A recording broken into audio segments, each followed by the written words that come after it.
Dear Patriots, before the news starts, please subscribe to our patriotic channel by clicking the subscribe button.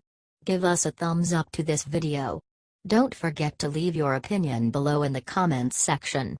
Share the news on Facebook and Twitter so your friends see it. Thank you. AG Jeff Sessions makes major announcement, Barack Obama is done.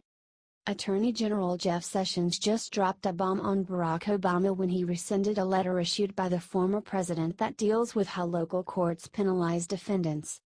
Attorney General Jeff Sessions is rescinding a letter issued by the Obama administration that deals with how local courts penalize defendants. Arguing it was an act of federal overreach, the White House's top prosecutor is repealing an Obama-era Justice Department letter that called on chief judges and court administrators in every state to refrain from giving poor defendants expensive fees and fines, according to the Washington Post. Sessions, in a prepared statement, explained he was doing away with the long-standing abuse of issuing rules by simply publishing a letter or posting a web page.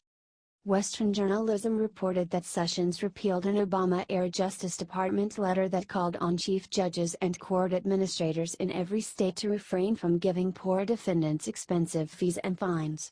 In doing so, Sessions argued that the letter was an act of federal overreach. Sessions explained he was doing away with the long-standing abuse of issuing rules by simply publishing a letter or posting a web page. Congress has provided for a regulatory process in statute, and we are going to follow it, Sessions stated. This is good government and prevents confusing the public with improper and wrong advice. Sent in March of last year, the Obama administration's letter was meant to curb law enforcement from issuing fines to citizens as a means of generating revenue. The letter, which was sent to court administrators and chief judges in every state, noted that illegal collection of fees and fines had been receiving a lot of attention, and that the Justice Department had a strong interest in ensuring citizens' rights were protected. Since becoming Attorney General, Sessions has revoked over 24 Justice Department guidance documents dating back to the 1990s. The documents he has rescinded range from the Americans with Disabilities Act to ATF procedures. He has also restored the use of private prisons and has changed the Justice Department's legal stances on issues regarding voting rights and LGBT people, placing him at odds with his immediate predecessors in the Obama administration. In addition, Sessions has taken a strong stand against illegal immigration. The president is exactly correct about the changes we need to our immigration system, Sessions stated earlier this month. We have now seen 2 terrorist attacks in New York City in less than 2 months that were carried out by people who came here as the result of our failed immigration policies that do not serve the national interests, the diversity lottery and chain migration. The 20-year-old son of the sister of a U.S. citizen should not get priority to come to this country ahead of someone who is high-skilled, well-educated, has learned English, and is likely to assimilate and flourish here, he added. What do you think about this?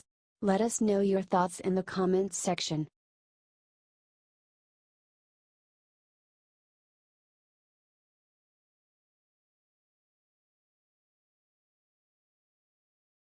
Bernie Sanders busted for illegally coordinating with foreign nationals. Socialist Party assisting socialist. The Federal Election Commission, FEC, fined Bernie Sanders' presidential campaign $14,500 for accepting illegal in-kind foreign contributions from the Australian Labor Party, ALP, during the 2016 elections. The ruling stems from a February 2016, conservative activist group Project Veritas video showing Australian nationals working for the Sanders campaign on the dime of the Australian taxpayer-funded ALP. Republican and former New Hampshire House Speaker William O'Brien filed a complaint with the FEC shortly after Project Veritas made the footage public, alleging the ALP had made prohibited foreign contributions to the Sanders campaign, according to MER. The FEC levied the fine against the Sanders campaign in a February 2016 issued conciliation agreement. The ALP contacted the Sanders campaign according to the FEC and asked permission to allow Australian nationals to be inserted into the campaign as volunteers. The Sanders campaign accepted the ALP's request, despite knowing the ALP would be paying Australians a daily stipend in addition to covering the cost of their flights to the United States. While volunteering with the Sanders campaign, the Australians engaged in political activities including encouraging voter attendance at campaign events, recruiting volunteers, canvassing with volunteers, and planning events, according to the FEC. The Sanders campaign treated the ALP delegates no differently from any other campaign out-of-town volunteers and was aware that they were receiving a stipend from the ALP, the FEC added. The ALP spent $16,140 for the Australians' flights to the United States and $8,282 for their daily stipends. The FEC determined that amounted to a $24,422 prohibited in kind foreign contribution the Sanders campaign accepted from the ALP. A Sanders spokesperson said in a statement to Mirror that the campaign doesn't think it broke any rules. During the course of the campaign, thousands and thousands of young people from every state and many other countries volunteered. Among them were 7 Australian young people who were receiving a modest stipend and airfare from the Australian Labor Party so they could learn about American politics, the spokesperson said. The folks on the campaign managing volunteers did not believe the stipend disqualified them from being volunteers. In order to avoid a long and expensive fight with the FEC over the technical status of these young people, the campaign agreed to pay the FEC a small settlement but did not agree that it broke any rules, the Sanders spokesperson added. O'Brien told Mirror Tuesday he was disappointed the FEC did not make a connection between ALP and the Australian government. "I'm disappointed that it's not comprehensive," O'Brien said of the FEC's ruling. "It doesn't go into the Australian government funding. And I'm disappointed that it doesn't go with greater specificity into the actual things that they were doing. I'm disappointed that they didn't go to what was the effect on the campaign. It's basically the Australian government using the conduit of a socialist party to assist the socialist candidate in the United States," O'Brien said. The FEC's ruling against the Sanders campaign follows the February 16 indictment of 13 Russian nationals who interfered in the 2016 election in support of Sanders and then-candidate Donald Trump. Sanders denied his campaign received support from Russians during an interview last week with Vermont Public Radio. "They were supporting my campaign, no. They were attacking Hillary Clinton's campaign and using my supporters against Hillary Clinton," Sanders said.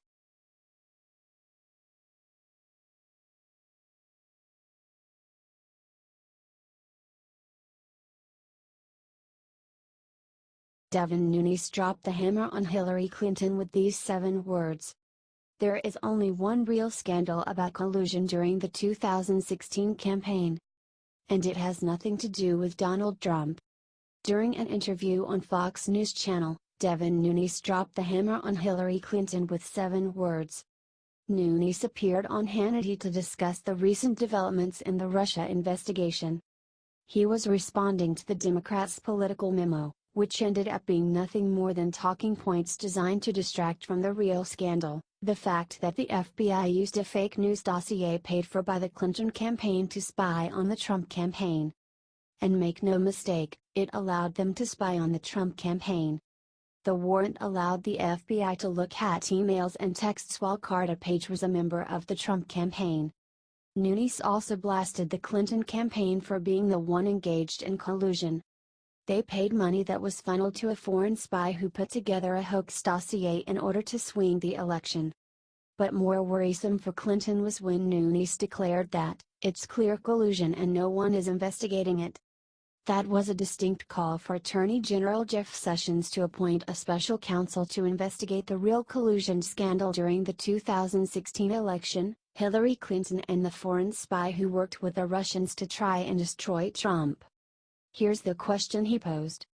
If we look at the memo that came out of Chuck Grassley's committee today, Steele gathered much of his information from Russian government sources inside of Russia.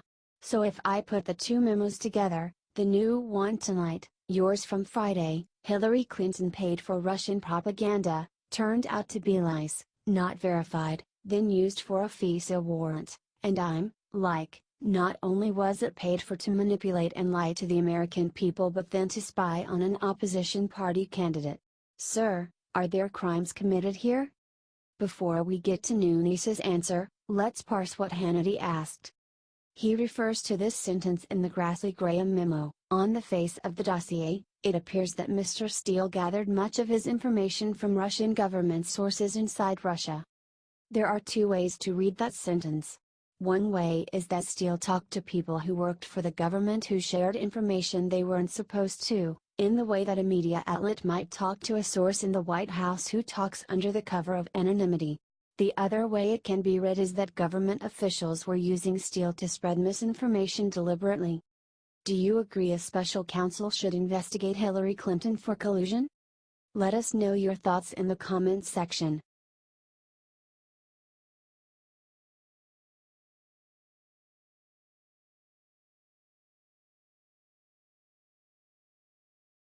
Justice Department refuses to release Mueller's budget proposal for special counsel office. Judicial Watch today announced that Justice Department refuses to release the proposed budget of Robert Mueller's special counsel office. Judicial Watch is seeking the information through a Freedom of Information Act, FOIA, lawsuit. Judicial Watch sought the copy of the budget prepared or submitted by special counsel Robert Mueller. But, on Friday, January 19, the Justice Department notified Judicial Watch that it refuses to turn over documents, stating, 7 pages were located that contained records responsive to your request. We have determined that this material should be withheld in full because it is protected from disclosure under the FOIA. The Justice Department asserts the Mueller budget information cannot be released because its release could interfere with law enforcement proceedings and the material is protected from disclosure by the deliberative process privilege. Judicial Watch filed a FOIA lawsuit against the DOJ on October 5, 2017, after it failed to respond to a July 10, 2017, request. Judicial Watch v. U.S. Department of Justice, Number 1:17 CV 02079. Judicial Watch is seeking a copy of the budget prepared and submitted by Robert S. Mueller III or his staff. A copy of all guidance memoranda and communications by which the Justice Management Division will review the Special Counsel's Office's statement of expenditures.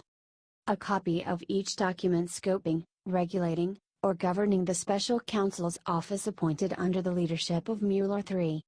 The Justice Department has thus far ignored Judicial Watch's requests for documents about its management of the Mueller operation. The Justice Department also sent Judicial Watch a copy of a previously published document showing expenditures by the Special Counsel's Office from May 17, 2017, to September 30, 2017. The total was $3,213,695, nearly $1 million per month. On July 7, 2017, The Washington Post reported that Special Counsel Mueller submitted a proposed budget to the Justice Department, but officials declined to make the document public and committed only to releasing reports of the team's expenditures every 6 months. Judicial Watch is pursuing numerous additional FOIA lawsuits related to the surveillance, unmasking, and illegal leaking targeting President Trump and his associates during the FBI's investigation of potential Russian involvement in the 2016 presidential election. Special Counsel Mueller's operation is not above the law. The American people have a right to know how much taxpayer money is planned for his massive investigation, said Judicial Watch President Tom Fitton. No one else in D.C. seems to be providing oversight of the Mueller operation. So once again it is up to the citizens group Judicial Watch to fight for accountability.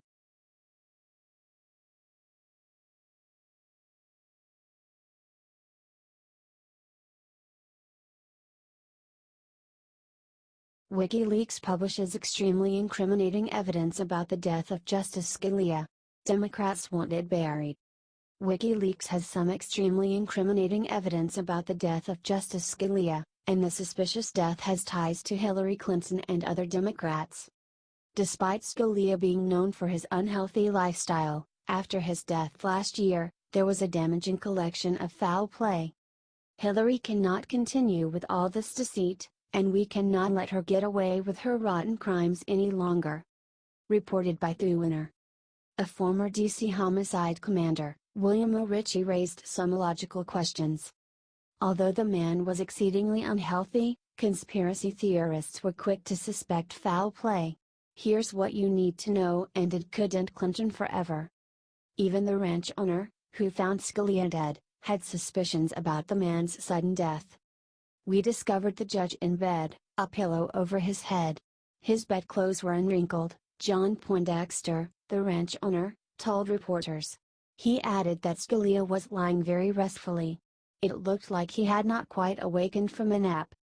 Now WikiLeaks, which has been exposing the Democrats with the help of Russia in recent months, revealed an email Justice Scalia received just 3 days before he suddenly died in his sleep. The shocking email went on to use the term wet works, which is something often used in the military to mean assassination. From one. "As a former homicide commander, I am stunned that no autopsy was ordered for Justice Scalia," William O. Ritchie, former head of criminal investigations for D.C. Police, wrote in a Facebook post. "You have a Supreme Court justice who died, not in attendance of a physician," Ritchie continued. "You have a non-homicide trained U.S. Marshal tell the Justice of Peace that no foul play was observed. You have a Justice of the Peace pronounce death while not being on the scene and without any medical training, opining that the Justice died of a heart attack.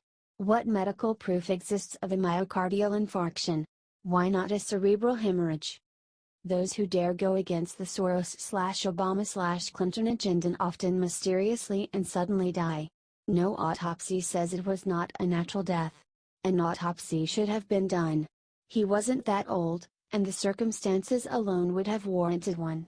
How convenient that he was cremated. Even the Washington Post reported, 2 days after Supreme Court Justice Antonin Scalia died suddenly in remote West Texas, a former D.C. homicide commander is raising questions about how the death was handled by local and federal authorities. Watch the video now to learn why this means the end of the Clinton campaign. Then share it with your friends. Do you think this conservative justice's death could have been foul play?